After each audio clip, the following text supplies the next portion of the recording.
everybody. My dad thinks his podcast is amazing, so please subscribe, give it 5 stars or whatever, and maybe he'll finally stop talking about it.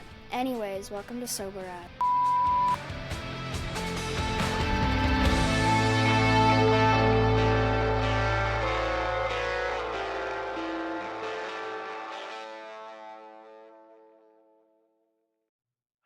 Hey everybody, welcome back to the show. I'm Ryan, this is Jess. We are sober as fuck. Before we get to today's special guest, I just want to remind everybody to please like, subscribe, share the podcast. We're on Apple Podcasts, Spotify, and YouTube. Also, don't forget to check out our website at our-noon.com. That's our-noon.com. We have blog posts, merch, a little bit of everything, coaching, the podcast, a lot of cool shit on there. So make sure you check it out. Do you see me pulling up my leggings all the way to my boobs? Just pull up the britches. Yeah. If you're watching, you know. That's right. I'm shoving all that residual mom pooch in there. I'm trying to lose the baby weight 14 years later. Yeah. It's okay. It's all good. Also, before we get started, quick trigger warning. We talk about literally everything on this podcast. Substance abuse, addiction, sobriety, recovery, mental health, grief, self-harm, you name it. Use your imagination. So, by all means, please prioritize your own mental space. And if you feel like it's too much, go ahead and log off. But assuming you stick around and watch me tuck my boobs into my leggings, who do we have today, Ryan? Today's special guest, I've been following for a little while. She is an absolute badass powerhouse. She went to, my favorite college, University of Michigan, which is amazing. I actually had to pull my phone out for this one because she was a swimmer, water polo, field hockey, badass rowing, athlete, total badass athlete. Then she was a DJ and a producer, which is fucking badass. She is the founder of C Fit Living, which she's going to talk more about that, which is really cool. And she practices microaggressions and called you slutty, which made me instantly fall in love with her because you were an ex-athlete. And any woman who calls a man slutty is my kind of gal. Please welcome to the show, Samantha Landry. Do you guys know that you're being recorded when we're backstage, by the way? Yeah. Okay. Mm-hmm. Oh, yeah. I was like we fucking didn't go. dying. Okay. You're like... We didn't for the longest time. Just rub your ass. It'll be fine. Yeah. And he he's a man. So he's like, and all that stuff. And he's like, oh my God, I've been adjusting my junk this whole time. We did my podcast a couple months ago when I hit 2 years. And I was like where you're at. And then she put me in the waiting room and I said, oh my fucking God, you can see and hear everything when you're in the waiting room. But up until then, it was like, we have no idea. And everybody would come on and they were laughing. And now I finally figured out why. Because they could hear all the shit we were saying. I know. I can help. Yeah. Well, the good news is what I do for a living, C-Fit Living, I can fix all that. Baby weight. So that's the good thing. So you have someone who can fix that, give you a solution. That's right. To that problem. I'll hold you to it. All right. Anyway. All right. So I'm going to just talk a little bit about what it's like now because I have bad ADHD. And by the time I start telling my story, sometimes I forget about all the other stuff that I do. Go for it. Now, it's a whole new chapter with my second round of sobriety, and you'll probably hear the story. But, I wake up every day. I'm super grateful. I get to feel feelings, which is an amazing thing. I get to take an inventory and apologize and have relationships with my family, which I didn't have before, and hold conversations in a space that I never got to do before, and show up, as a mom and as a business owner who helps clients. I help clients when a lot of my clients are people who get sober and still feel like shit. We still have the sugar cravings. We still have the blood sugar issues. We can't lose weight. We're actually gaining weight. I actually gained weight when I got sober this time. And it's just, and healing the gut and all of those things. So I have the gift of getting to help people really thrive who hit that limit where they're like, fuck it. Why am I staying sober? I feel horrible. and I can give them an explanation of why they're not feeling how they're supposed to feel when they're sober. But I love sobriety. I get to do awesome service work. I work with the girls down in juvenile detention. I've gone into the prisons, which was something I always had a goal to do. That lasted only about a year though. They do not like pretty girls in prison. Just the bottom line. And I'm not saying I'm like gorgeous and pretty, but like if you're even borderline kind of cute, they don't like you. You are gorgeous and pretty. Thank you. But it's hard to get through like the guard process if they're female guards. It's always been like that. And I have lots of experience with that, so I can tell you that in my story too. Yes. So yeah, but no, it's good. I love it. I try to help people and be on as many podcasts as I can to tell my story and to help people with what I'm good at, and that is like all my functional med stuff.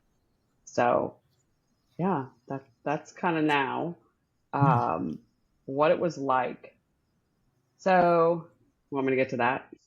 Oh Yes. yeah. I want to hear it all. Let's see. So I started drinking. My first time I drank was in 7th grade.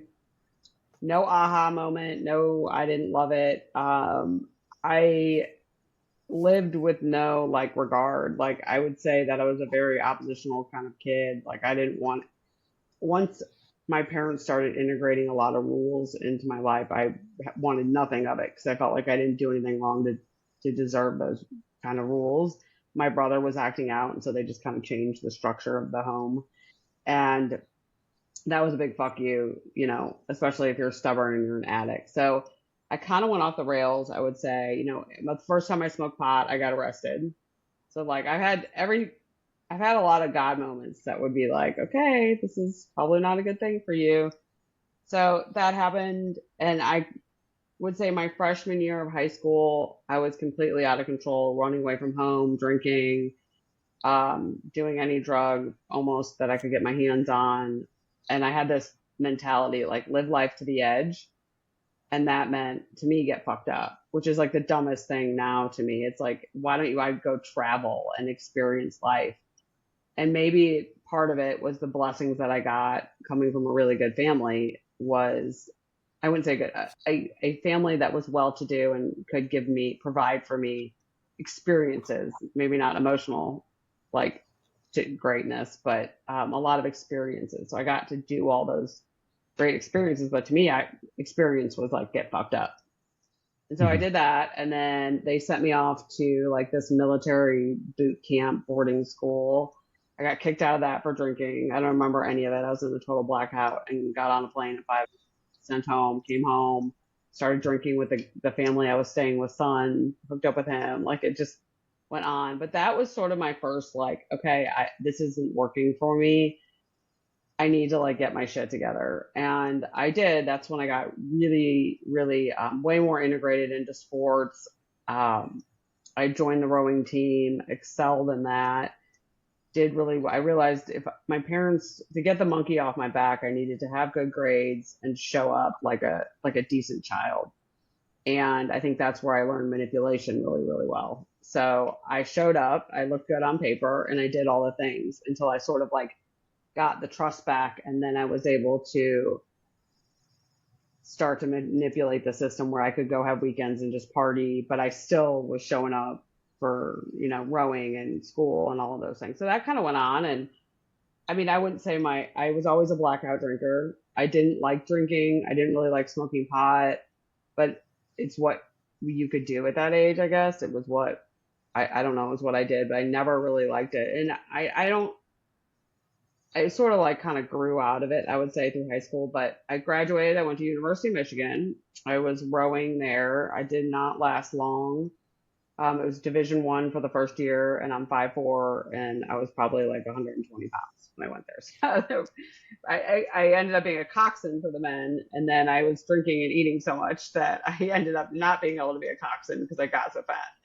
So that's how that went. But I drank a lot in college, and then just I went through a pretty bad breakup, and after that, I would say I think I quit drinking. I got really back into health and wellness. I've always had multiple jobs. very entrepreneur, very business, worked a lot, wanted to always make a lot of money doing whatever I did.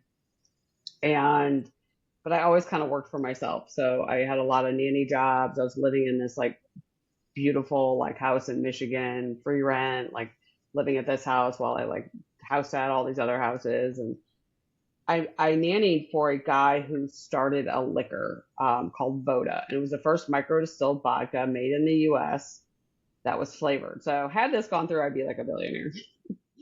But it was before like Absolute Vodka even had their flavored vodkas. And with that, I mean, I loved it. I loved the process of it. I loved building something. I did not drink at this point. But that was because after my bad breakup, I'm kind of backtracking. So after my really bad breakup, the beginning of college, where I sort of got my shit together, I was dating a football player. Don't get jealous. And not a hockey player, a football player. I love it. I love it. I love it. He was like a 300-pound nose tackle. It was huge. But that one really got me. And I went to go visit a friend of mine in California. And he had just come out of the closet. And I was surrounded by gay men. And that was the first time I can say in my life that I felt accepted, loved, safe. I had a really hard time in middle school with girls. Like I just never felt like the classic college shit. Like I never felt like I fit in. I had a million friends and then none at all. It was very much that scenario. And I met all of these gay men but they loved to party. And so I found my perfect cocktail of drugs. And that's when I tried GHB for the first time. Molly, ecstasy, ketamine, and meth. So the first time I tried meth, you don't really overdose with meth, but the first time I did it, I'd been partying all weekend, and I don't know what it was, but I ended up like overdosing and ended up in Cedar Sinai, almost dying, right? And so Wow. I was gonna quit then. That was it. But I started going out to California to visit these guys like every 3 weeks. And I had to rationalize paying for my habit. So in order for me to pay for my drug use, right, this makes sense to us, I had to start selling drugs. So I would bring drugs back to Michigan. I would sell drugs at Michigan. And at this point, it pretty much meth and GHB were my drug of choice. I didn't drink. But I didn't drink because you can't drink with GHB. Mm-hmm. So it's not like I didn't drink. Like I just found a replacement that was better. And it was the perfect cocktail. I didn't black out. I didn't like get the munchies. I felt very present. And when I did meth, it was just self-medicating for ADHD. Like I could write papers. I graduated in Michigan with like a 3.6 the second I started smoking meth. So like nothing bad came of my drug use, right? I mean, the overdose, but that's just normal LA behavior, I guess.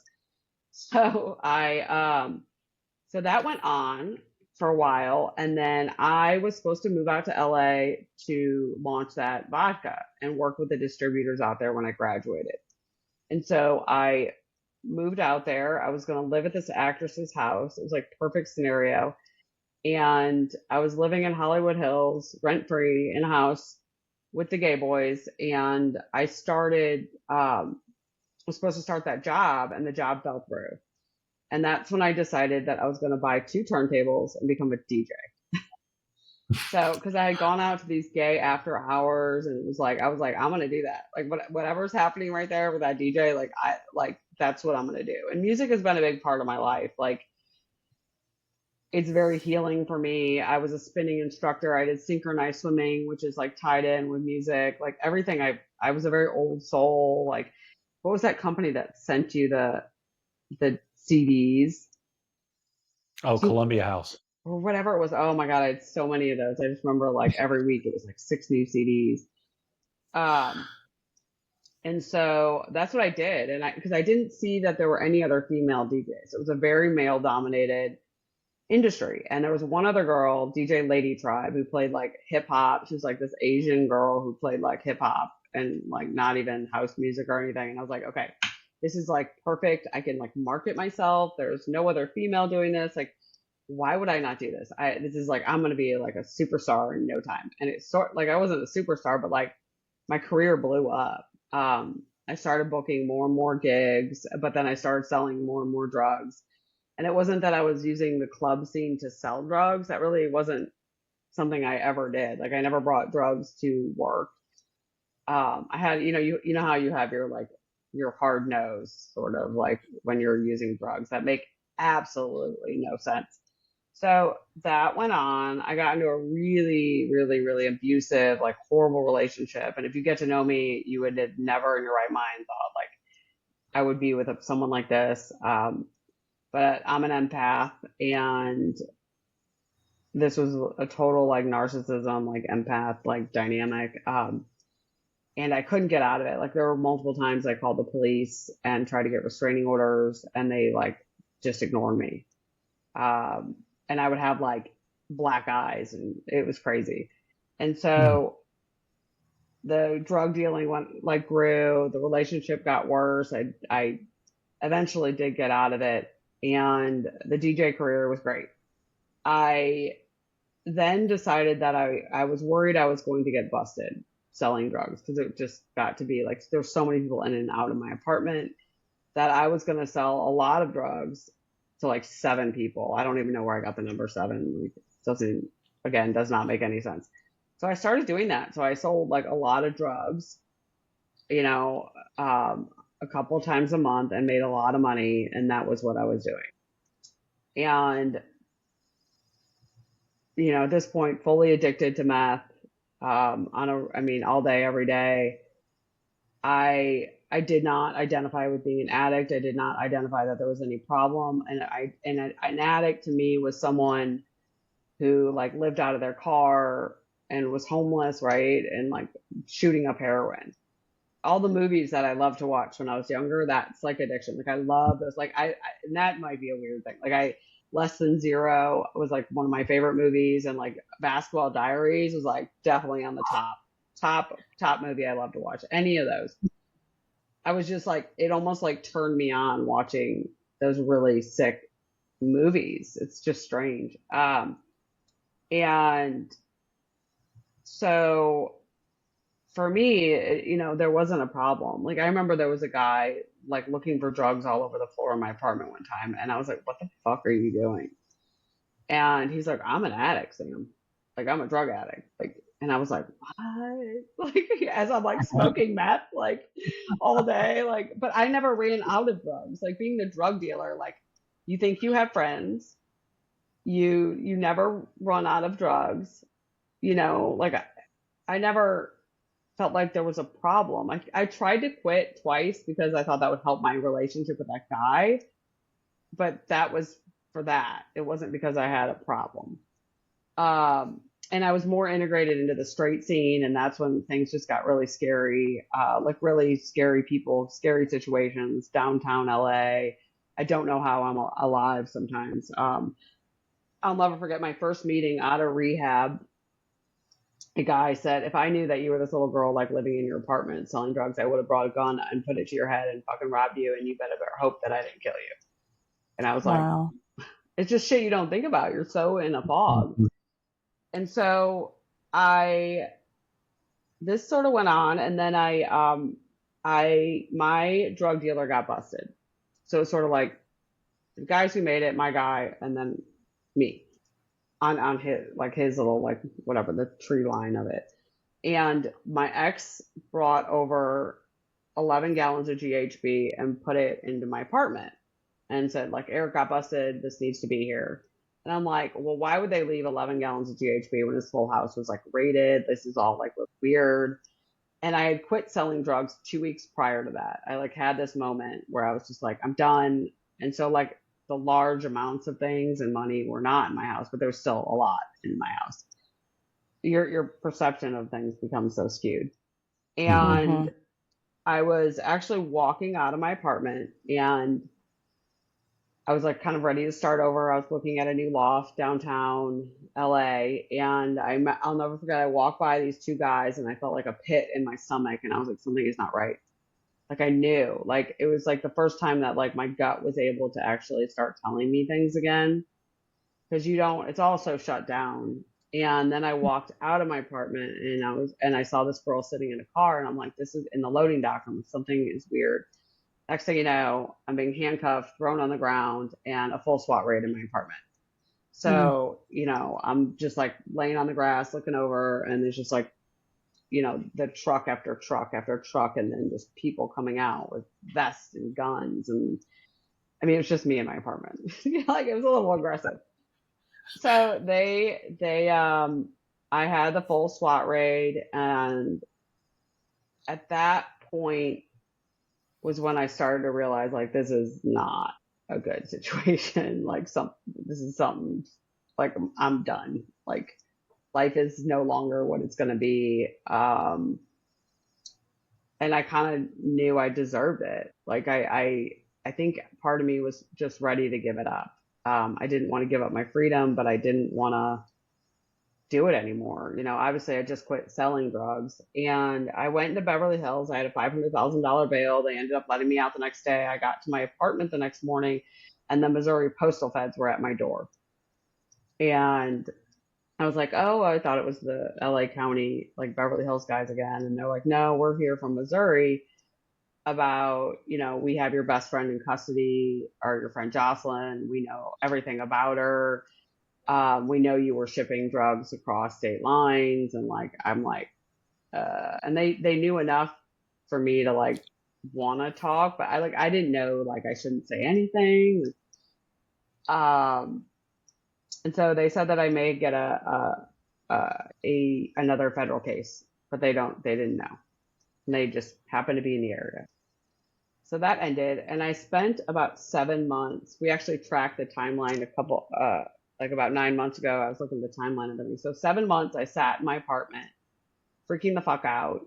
I thought it was bugged. I was scared shitless. I was trying to quit using drugs. I was pretty much down to just smoking meth. Like I didn't know, there was one guy that I could get it from, but like it was very, like everybody was getting busted. I remember I started drinking wine to try to like quit. Like I try to be normal. I don't know. And my friend went to rehab, and he had me come visit him, and I wanted what he had. He was so happy. It was just such a like beautiful thing to see. It reminded me of summer camp.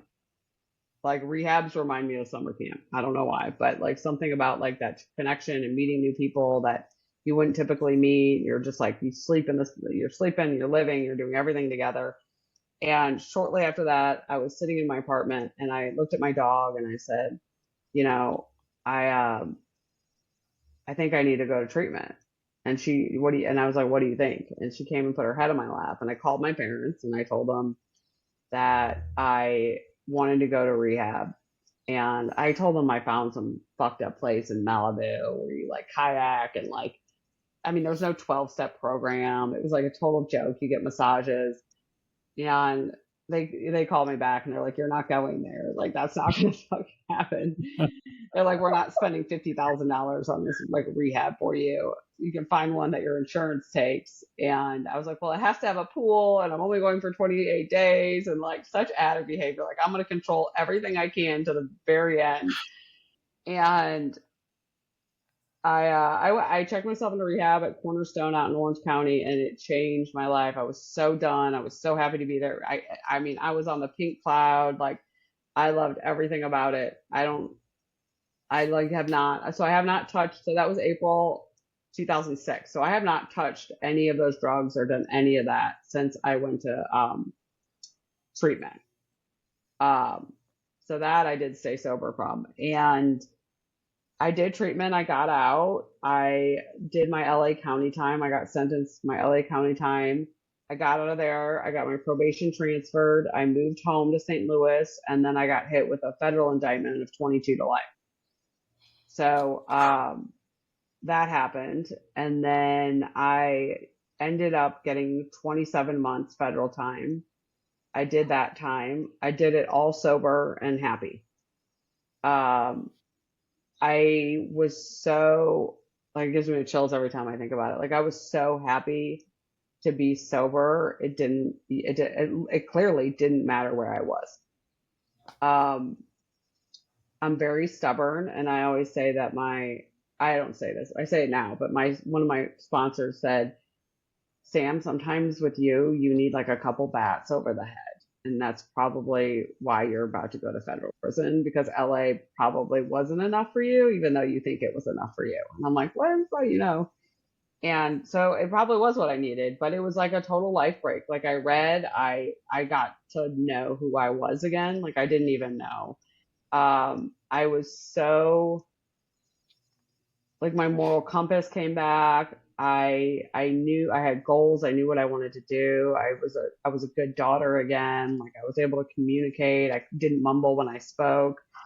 I mean, I loved it. I met amazing people. I mean, it was hard, but I didn't have a kid. I was only 26, and so that's a very different experience. I ran the garden. I got to like go and drive tractors all fucking day. It was like great. It was like such like the simple life. I got out, and my charge ended up being money laundering. And so I knew getting a job would be very challenging, or I thought so. So I was working this retail job, and that's when I became a personal trainer. So part of it was like I knew I could get out of the halfway house by saying I was going to this gym. Like I was like a workoutaholic. I really replaced one thing with the other at that point. But I knew that I could get out of the halfway house by saying I was going to study to become a personal trainer. And then I would just go to the gym and work out and hang out with them. Like always still manipulating. But I did that, became a personal trainer, and just like killed it. It like my work blew up. I bought a house within a year. I was at this point probably going to one meeting a week. I didn't have a sponsor. I wasn't really working a program, but like it was easy for me to be sober. And I stayed sober for about 13 years. And I got married. I did all the things. I married another guy in the program. He had 23 years sober, and it was like it was like perfect, right? Like I met someone who's sober until it wasn't perfect. It was a very challenging marriage. It was, and then I wanted to have a baby. And for me, I didn't even think it through. I just knew it was like the next step to do after marriage. And I'm not usually one to follow that kind of like pattern. But I think living back in St. Louis with my parents, and my brother was having kids, like everybody was doing that. I was like, I guess I got to, And it was very, very hard to get pregnant. And that is when I think my addiction started to spin out again, is that like, feeling out of your own body. At this point, I'd done a lot of work to feel better in my body, which we can get to, like all the stuff that I do now. But I lost my shit trying to have that baby. And my ex started drinking and using drugs and smoking weed after, he was probably at that point had 30 something years. Oh, and wow. So I'm like, yeah. So I'm like watching it, and I didn't say no. Like I could have given it a hard no. He got sober at 16. I get it. I would have totally done it. I mean, had I been sober at 16, with the way that drinking and smoking weed is so socially acceptable, and I don't even think, and I think I didn't stop him is because I wanted to do it. And I knew if I didn't let him do it, I wouldn't get to do it. So in the back of my little like addict brain, I was like banking it, because I ended up getting pregnant. And so he drank and did all this stuff, but he's like lying about it. And so like, and I didn't really care, just don't lie about it. So there was a lot of lying. And so, I had my baby. I wasn't working, which is not a good place for me to be. I postpartum, like breastfeeding, like all these, I'm like addicts are selfish. Like I wasn't ready to be unselfish. Like this was way more than I had bargained for. Like I'm not very maternal. Like I don't love babies. Like it took me a minute to realize that was part of like an issue. And I was sitting in a breastfeeding class, and the nurse or the breastfeeding coach said, just go home, have a glass of wine, and it will just pour out of you, which it didn't happen. I called my parents and I asked them, I said, so this is what this lady said to do. And they're like, all right, we'll do it. But had I always thought like, had I gone and told my parents like, well, I think I just need to do a bunch of GHB and smoke meth and then it'll be all right. They'd be like, no. But it's that mommy wine culture. So it's so socially acceptable. Mm-hmm. So that's what happened. And I was okay for a while. Then like the blackouts kind of started. And then I realized like I could take Adderall and like that would help. And so those two kind of things happened. And there was some infidelity in the marriage. And it just, shit spun out. And the only way that I could be present in the marriage sort of is like if I were drinking. Is how I felt, because I could just ignore, because I had a baby. I had to make it work at this point. And it was just awful. I don't even know, just everything about it. There's a lot of trauma. And I basically said, we're going to get a divorce or we got to get sober. And he said, I will quit using, but I can't promise you it'll be forever. So we know, I know, I've been in the program long enough to know what that means. And so we got a divorce. And I stayed sober for a while. And then I had my kid like full time. And then COVID hit. And I'm like an extrovert. And I don't even know if it was COVID. Like I don't know, whatever. Something happened. And I just was like, fuck it. I started dating and game was on. Like I was drinking again. And it pretty much fast forward got to the point where it was a bottle of gin every day.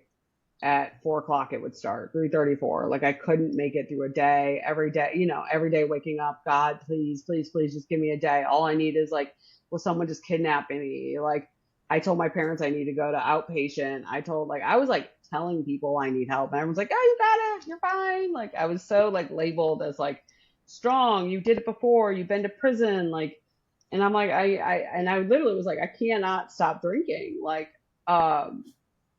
I remember one time I got put on, like I had like a bacterial vaginosis and I got put on the medication. You can't drink with it. Like, I guess you have seizures and they told me that when I picked it up and I was like, and so I was like trying to find out the timeline and like called my doctor and told him I had a wedding and like trying to figure out the timeline of when I could not drink and like how many 3 days. I got to make it 3 days on this medication. Then I found out there was like a gel I could use. And then eventually it was like, I just drank with the gel and like, I didn't even, that's how you just don't even, like it could have killed me, like while taking care of my kid.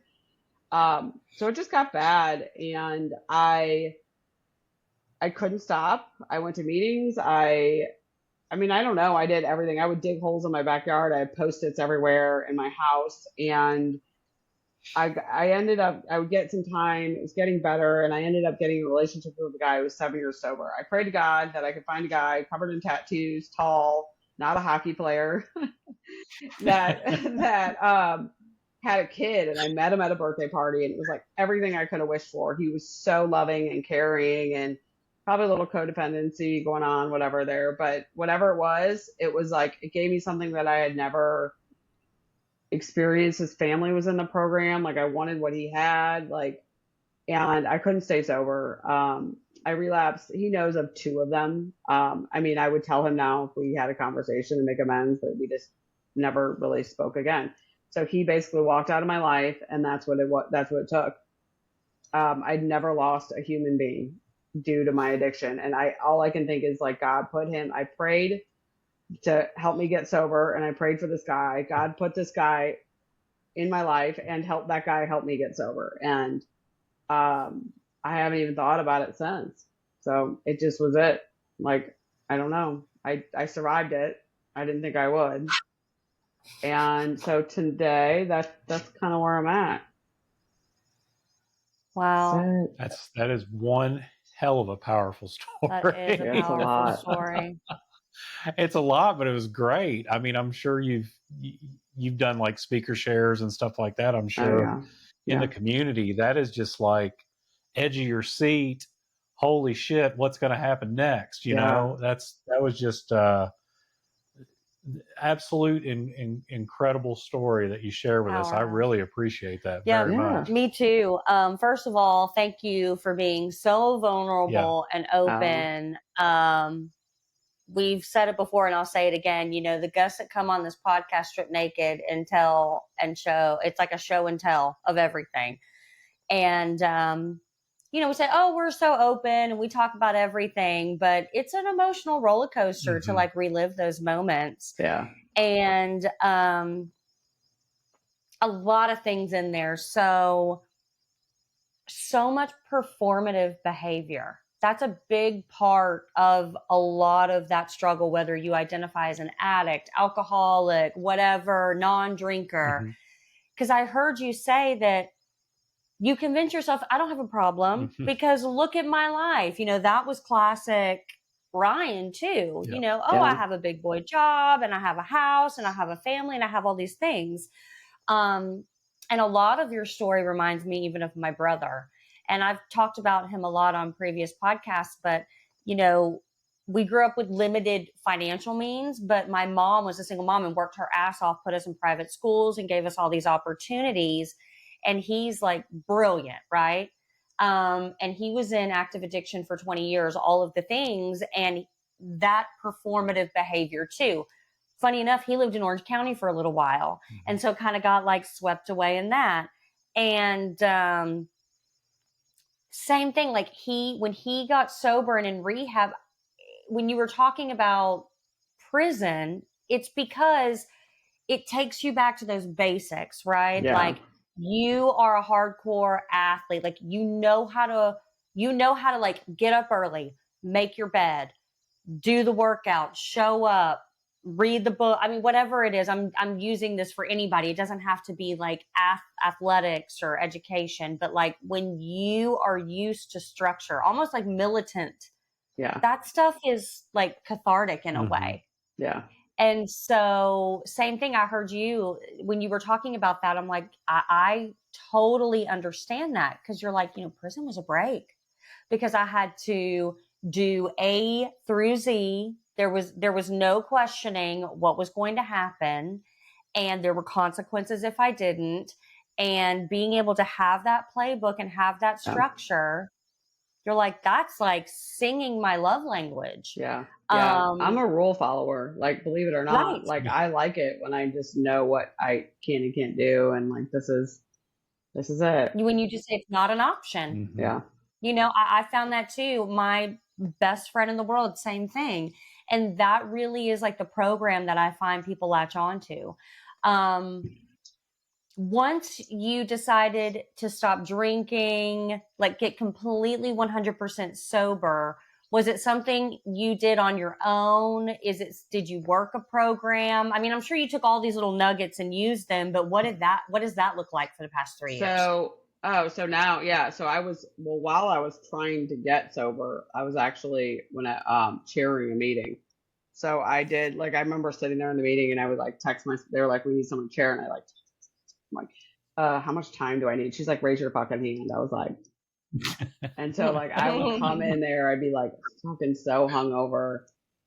And then, but then I chaired that meeting for like, I swear it was almost like 2 years. It's crazy. And that was like a gift. And then I started going into the meetings, because for me, service work was like, I was like, I'm not that I'm better than, but I'm like, I'm not going to greet someone at a door. I'm not going to like pick up cigarette, whatever the hell.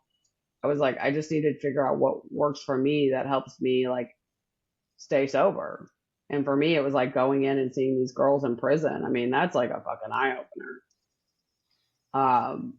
And it's just so different now, like fentanyl and all that shit. It's like another level. I mean, and then it was like working with the girls in juvie. And then for me, I started getting on like a ton of podcasts. And then I started like, my clients started to become like all these women in recovery. So like and men, like I would get these clients who want to do what I do now with like all the functional lab testing and hormones and gut health. And they'd be like, I want to work with you. Like and it just sort of like blew up and there's a lot of accountability that I have. I feel like that's like, you know, when I feel like, you know, I honestly haven't had, like, the only time I ever really like get a craving, I would say, is if I'm working through something really emotional and it gets uncomfortable. Obviously you want to just like check the fuck out.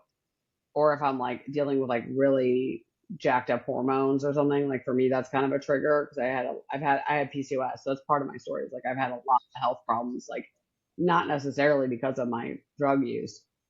But I, you know, I have to like show up and be present for these clients, you know. Oh, the time I want to check out, sorry. ADD, totally. Oh, Yeah.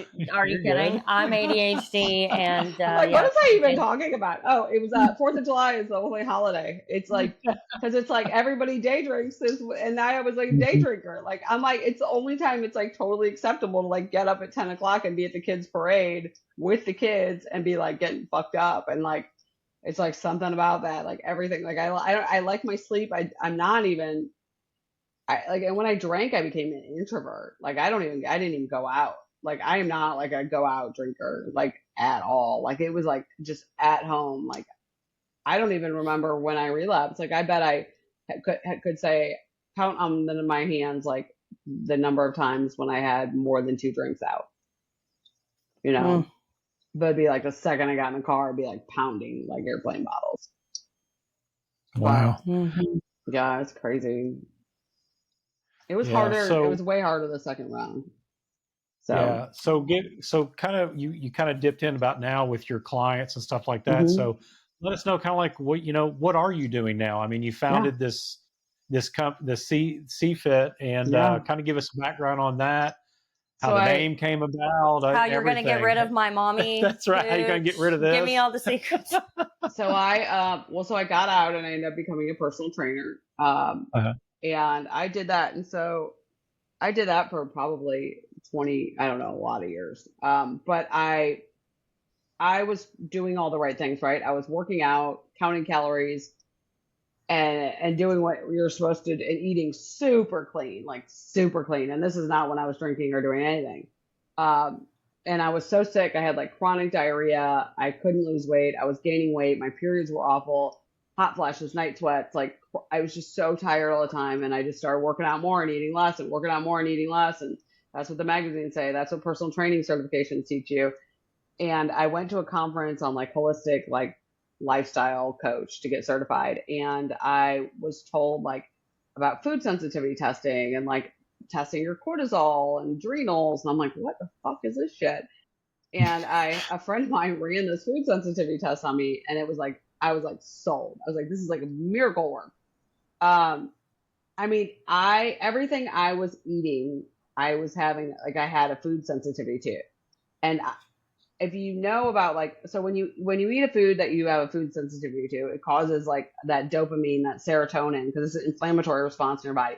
Same feeling that you get when you do drugs. So like if an addict is having these inflammatory foods, it's like, that's where the binge eating comes. That's where the sugar addiction comes. That's where like all that, like I would like binge, I would eat dinner and then I would like binge on like healthy food, but everything I would eat for dinner would be like my reactive foods. And then it would cause this like, it was like straight up like feeding that addict like brain, like in that feel good brain. Cause it felt good to get that, like my body would crave it.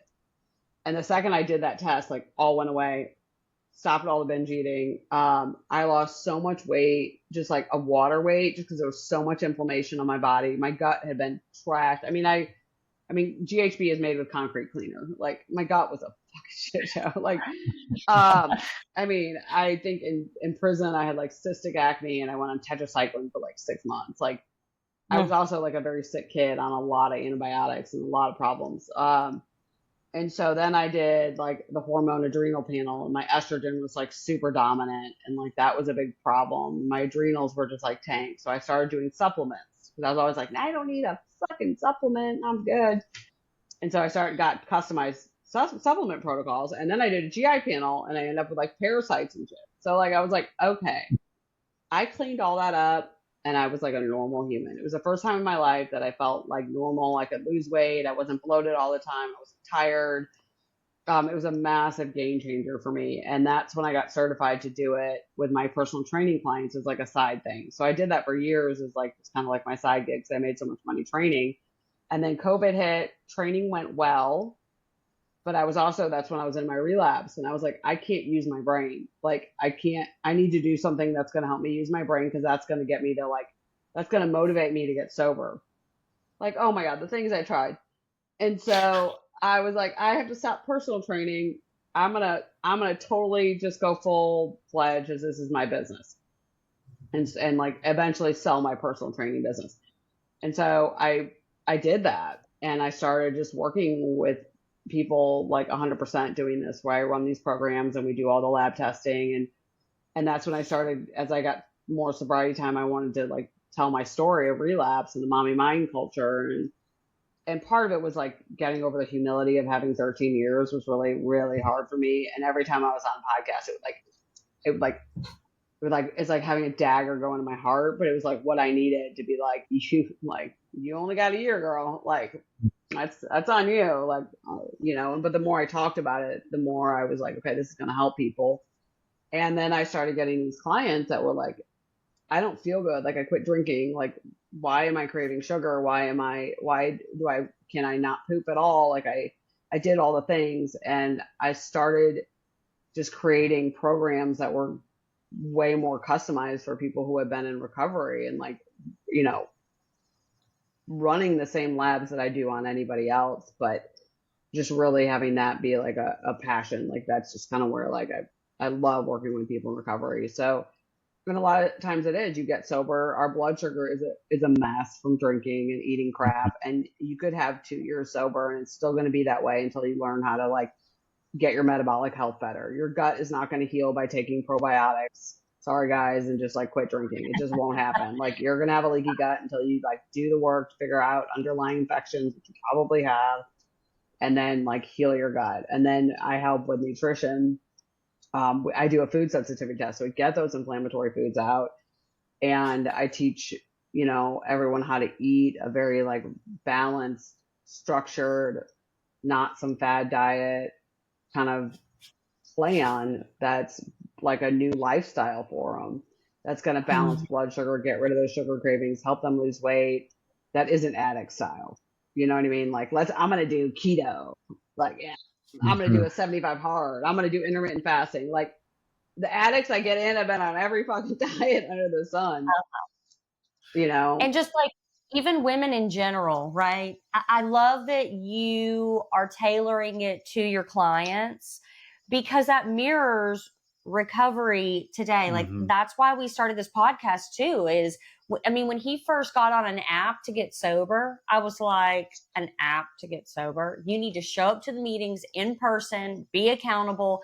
Like I knew what was going to work for somebody else. Like that's the dumbest shit you've ever heard in your life, is trying to like, who the fuck am I? Right. And I know you are right. People underestimate how long it really takes your mind and your body to recover from a lifetime of abuse and neglect, like self-abuse and neglect. Because if most people who identify as addicts, use whatever, if you go back and look, the problem really started decades ago, right? Oh, yeah. Because the drug use, the drinking, all of that is a symptom of the problem. The problem is the infection.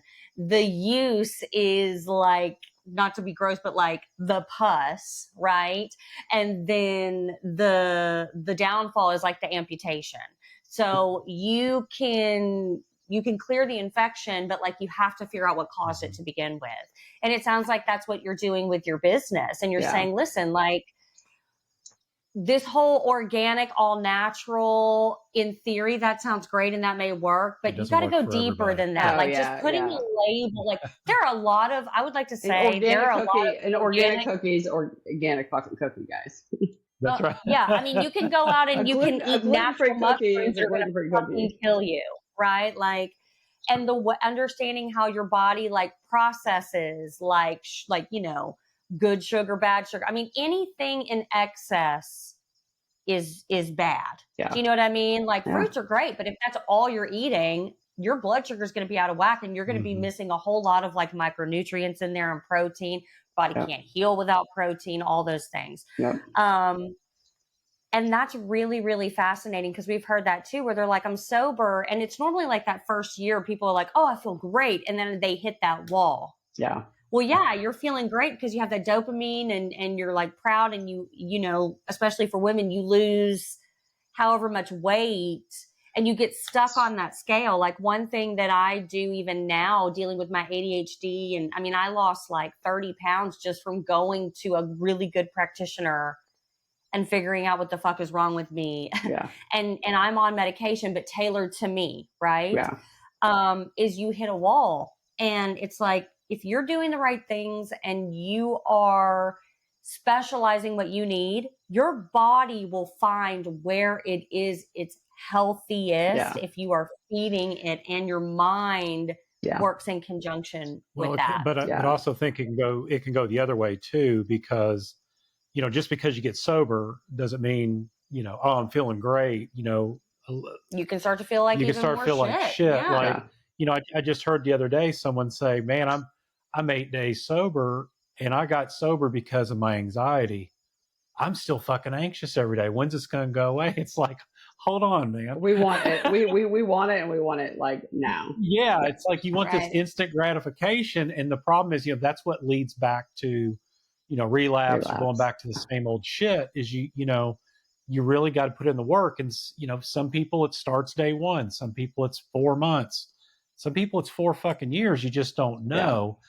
And what I love that you're doing is you tailor it to the individual. Mm-hmm. Yeah.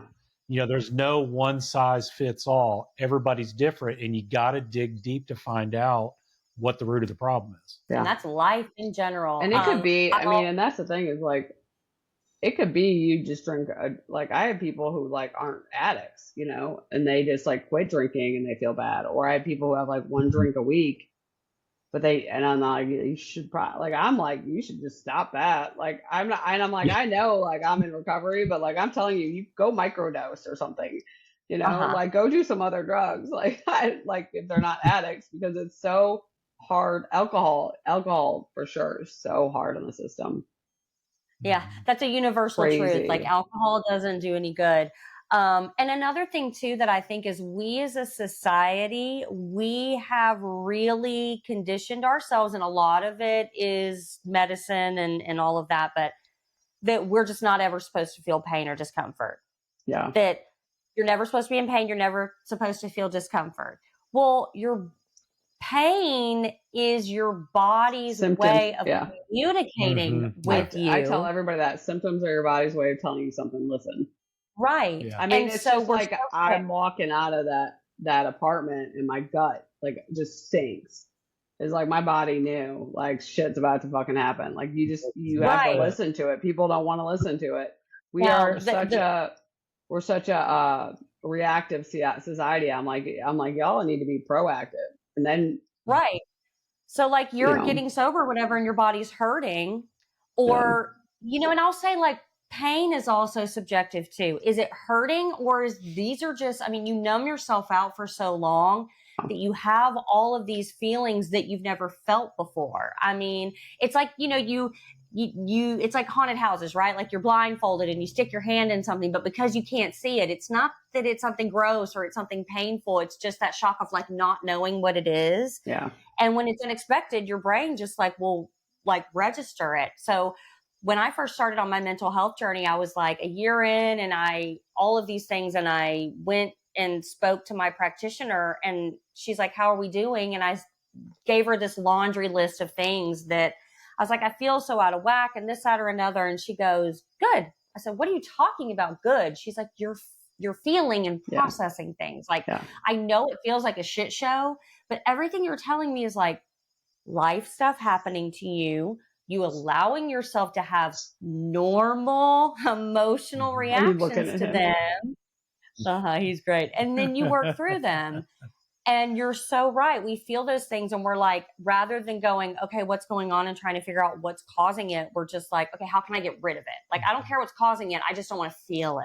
Yeah. And then that's that cycle. So yeah, I mean, I think what you're doing for people is fantastic. And I love when I hear people that are like, there's not a one size fits all. Yeah. Like we are all different. Oh, no. We all have different body chemistry. Some people can eat lettuce and they're great, and other people eat lettuce and they gain 20 pounds. Like, come on, it's all about who you are, right? Yep.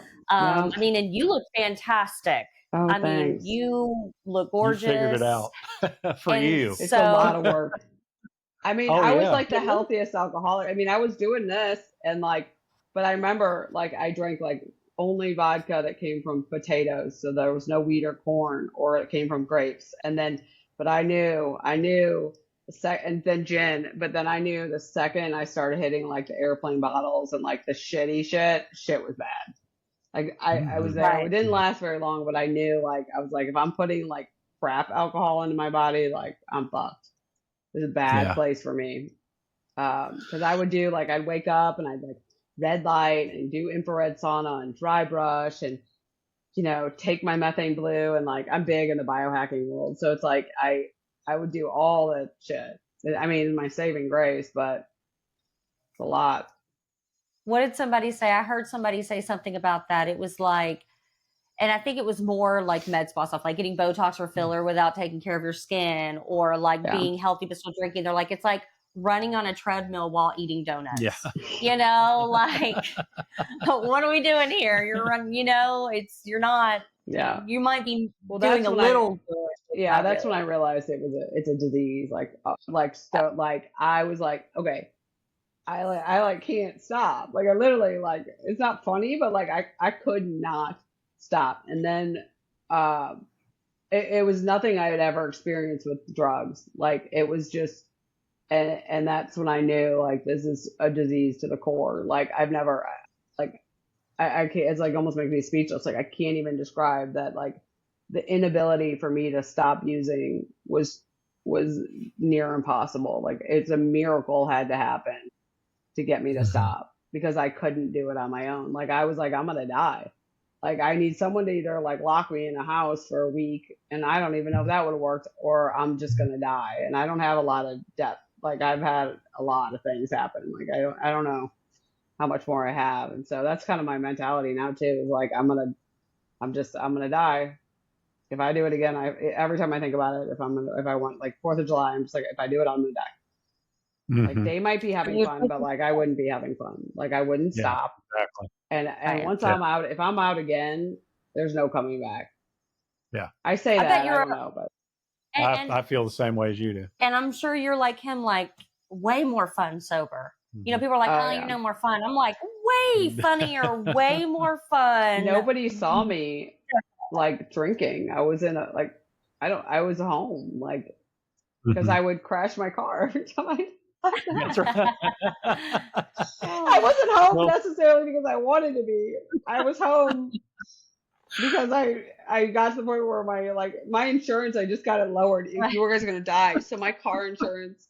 I mean, I would hit, like, I wouldn't even drive my car and drink and it would hit something. Like that's how it, like, I felt like God was trying to help me. My house is like my drain pipe is like bent into the house, but I literally my insurance was like $700 and something, like wreckage a month. You couldn't afford it. Shit. Yeah, you You're couldn't like, I can't afford to do it. to leave my house. Well, speaking of funny stories with your car, so we always ask all our guests at the end before we get you out of here, you got to tell us a very funny drunken story, whether it involves you, friends, and if it involves somebody peeing, it makes it even better. Or one of those moments at Home Alone you just want to. It just makes you laugh when you think about it. Oh my God, I have so many. I do have a peeing one where I thought it would be like a turn on to like get pissed on, and I didn't know, but I was so fucked up on like ecstasy and GHB and in LA. And I'm like in the shower, and you know when you're doing drugs you can't pee, right? I know. I don't know if you know.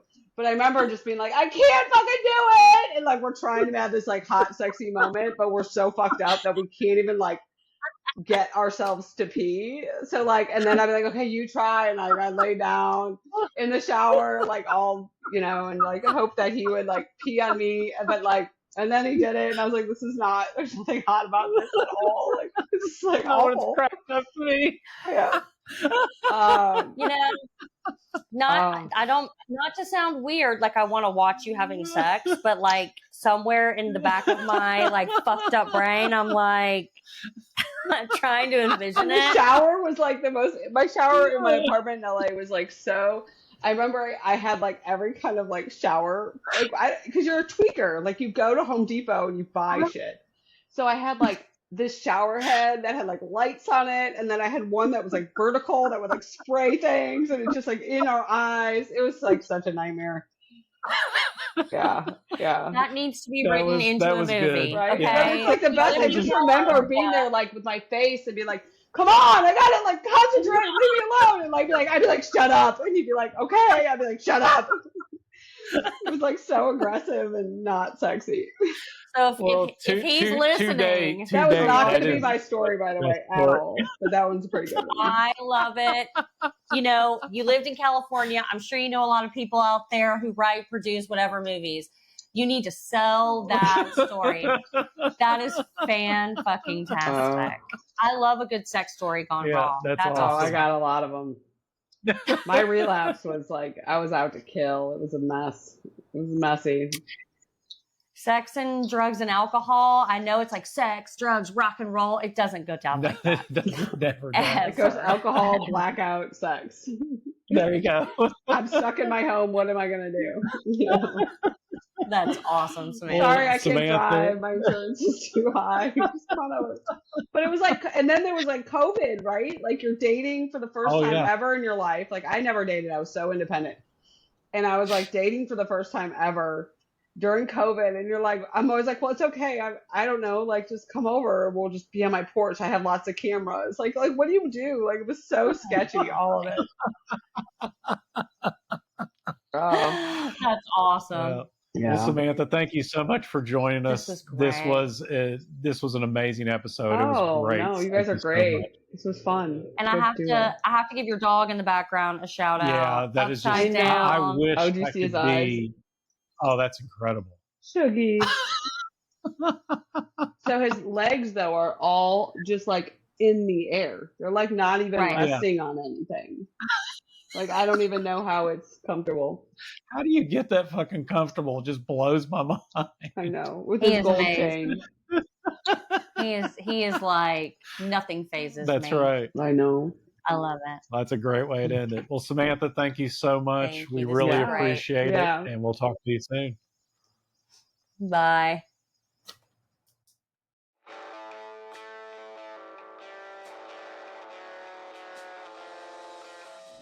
If you love the podcast, which I know you do, please like, subscribe, and hit that notification bell to get notified every time we post.